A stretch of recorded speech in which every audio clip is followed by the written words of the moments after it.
Economia com ela, Juliana Rosa. Juliana falando hoje dos desafios desse governo, né? Desafio do déficit zero. Juliana Rosa, conta tudo pra gente. Boa tarde. O negócio cobertor é curto, né, Ineg? Aí o Congresso está puxando de um lado, o governo está puxando do outro, não tem dinheiro para tanta demanda, né? Boa tarde, Ineg, para você, para Débora, boa Oi. tarde aí para o nosso ouvinte. Acabou de sair, inclusive, a informação de que o presidente da Câmara, Arthur Lira, convocou uma reunião com os líderes da Câmara antes mesmo da volta do recesso parlamentar, marcou uma reunião para a próxima segunda-feira, dia 29, justamente para poder conversar com os deputados da medida provisória da reoneração da folha de pagamento e do veto que o presidente Lula fez às emendas de comissão, ou seja, dinheiro ali para os deputados. Já estavam contando, inclusive, pegando aliados do Centrão ali, do presidente da Câmara, Arthur Lira. O que a gente vê é que tem um impacto enorme disso na gestão também dos gastos do governo, porque o Congresso está gastando muito dinheiro e o presidente Lula está tentando ali segurar para não ter que cortar, principalmente na Menina dos Olhos, o PAC, né, o Programa de Aceleração do Crescimento. E aí, Oineg, o que a gente percebe é que é, essa meta aí de déficit zero, que o governo ainda insiste em manter, ninguém espera mais que ela seja mantida. Eu estava até agora há pouco, fui conversar com um especialista em contas públicas, o Pedro Schneider, e ele estava me explicando que a previsão, ele da equipe do Itaú, eles estão prevendo um déficit em torno de 80 bilhões de reais. A gente falava que tinha que ter 168 bilhões, né, para poder entregar o déficit zero, e eles calculam que o governo vai conseguir entregar mais ou menos a metade do que precisava entregar. E aí ele diz que não é impossível entregar o déficit zero por dois fatores. Um, se a economia crescer mais do que se espera. Eles estão prevendo aí um crescimento de 1,8%. Se crescer mais, como tem acontecido nos últimos anos, a arrecadação de impostos pode aumentar. Se fala muito que aquele pagamento dos precatórios, né, que o governo resolveu antecipar e pagar tudo no ano passado, isso também possa virar consumo, possa impulsionar o PIB aí em torno de 0,3 ponto percentual do PIB. E a outra questão, Eneg, é que o governo pode contingenciar.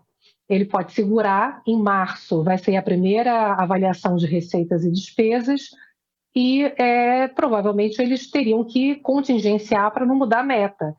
E mesmo que mude a meta, né, que o especialista estava me explicando, é que também depende muito do tempo que isso vai ser decidido, porque uma coisa é decidir não cumprir a meta agora no começo do ano, outra coisa é ver que houve um esforço e a meta foi descumprida mais para o final do ano, né?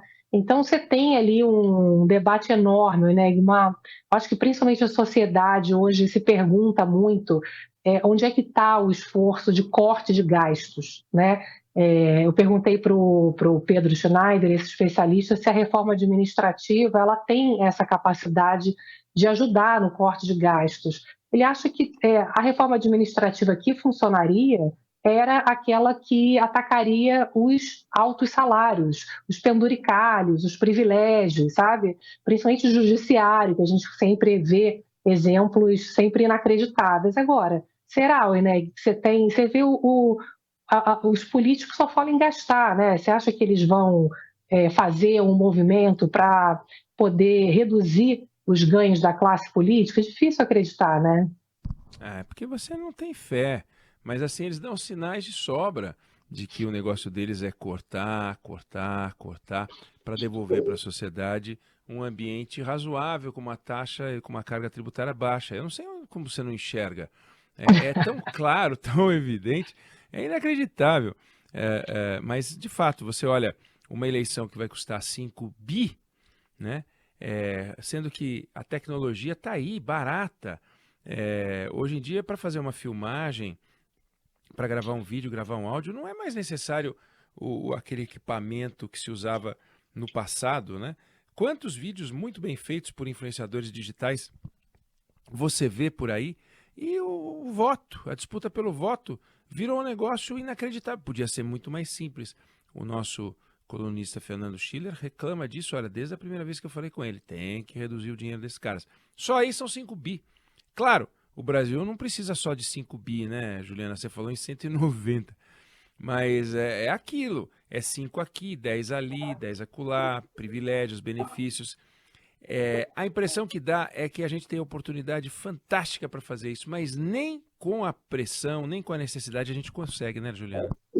Pois é, eu estava olhando aqui, Eneg, uma coisa que a gente sempre fala tanto, que no Brasil, quando você vai olhar o volume de gasto, não é falta de dinheiro, né, Eneg, é falta de eleger prioridades, ver exatamente onde é que você vai colocar o dinheiro.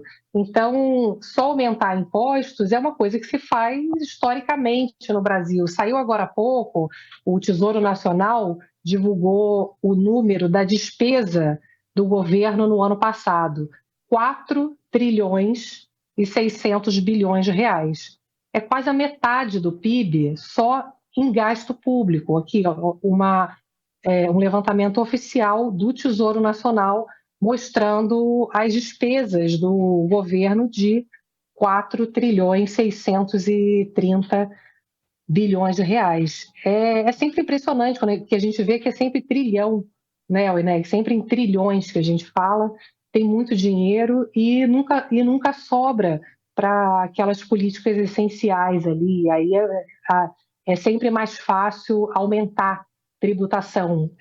A dúvida é o quanto que a sociedade ainda aguenta isso, né? Quanto que você vai ter que segurar esse volume de gastos para segurar, você tem que ter todo ano um volume de receitas para poder ter dinheiro para pagar as despesas. E não é todo ano que vai ter essas medidas pontuais que estão acontecendo, né? E aí Pois faz é. como, né? Juliana, quando você pega esse número que você falou, você tem só de pessoal 380 bi, quase 400 bi de pessoal. Aí você tem previdência. A previdência é uma montoeira de dinheiro, né? É uma coisa impressionante o que a gente gasta com previdência. A gente gasta mais com previdência do que com pessoal. A gente vai ter que voltar a falar de reforma da previdência em breve também. Não tem jeito. O problema é que os 3 maiores gastos são pessoal, previdência e pagamento de juros, amortização e tal. Amortização, pagamento de juros, você só vai conseguir reduzir com redução de taxa de juros. Redução de taxa de juros só virá com avanço fiscal, com ganhos fiscais. Ganho fiscal a gente só vem se tiver corte. Para ter corte precisa mexer no orçamento. Para mexer no orçamento precisa fazer reforma, transformações, reforma administrativa, reforma da Previdência de novo. Não dá para enxergar, eu não consigo enxergar. Os políticos acham que já fizeram muito com a reforma tributária que nem foi concluída ainda, né, Juliana? Pois é, eu até perguntei um pouco sobre o impacto que essa reforma tributária de fato vai ter na economia, nessa conversa que eu tive com o Pedro Schneider, especialista em contas públicas. Ele disse que ainda está prevendo que a alíquota média com a reforma tributária, para quem não está em regimes especiais, vai ser 27,5%, que é uma das alíquotas mais altas do mundo, mas não significa que vai ter aumento de carga tributária, porque a gente já paga uma carga muito grande. O que aconteceu foi, de fato, reorganizar o peso, né, das cobranças de impostos, mas quando você pega ali o volume geral, você vê que não tem espaço para reduzir carga tributária. E ainda, Eneg, agora esse ano, a preocupação também é que você tem um debate muito grande no Congresso para poder aprovar aquelas leis complementares da reforma tributária, né?